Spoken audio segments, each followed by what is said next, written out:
President Trump is facing mounting problems. NPR's Mara Liasson reports that includes voters' views on the war in the Middle East and the ongoing shutdown of the Department of Homeland Security. Congress and the president have not been able to work out a compromise to fund the Department of Homeland Security. That's causing long lines at airports because TSA agents who are not being paid are quitting their jobs or staying home from work. The president has signed an emergency order allowing him to pay the TSA agents. In addition, President Trump is dealing with the economic fallout from the war in Iran. As long as Iran restricts shipping in the Strait of Hormuz, oil prices will continue to rise. And that has caused the war to become even more unpopular and Trump's approval ratings to drop even further.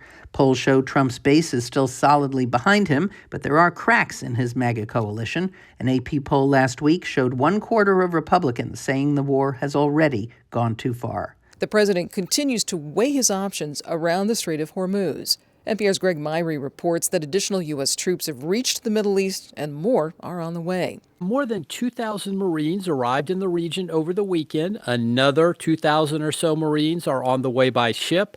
A similar number of paratroopers from the 82nd Airborne are expected soon. So overall, the U.S. is going to have roughly 50,000 troops in the Middle East. This expanding force gives President Trump additional options, but these are still relatively small numbers. They could carry out specific limited operations, but it's not nearly enough for a major sustained ground invasion. In a post on Truth Social Monday, the president issued new threats to Iran if it doesn't open the Strait of Hormuz.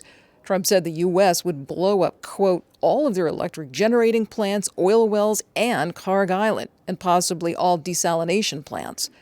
Trump also raised the prospect of the U.S. taking Kharg Island, Iran's main oil terminal in the Persian Gulf, in an interview with the Financial Times.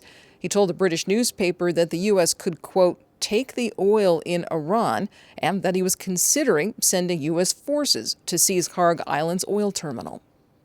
I'm Corva Coleman, NPR News. For more of today's news, be sure to like and follow us or check out NPR News Now, wherever you get your podcasts.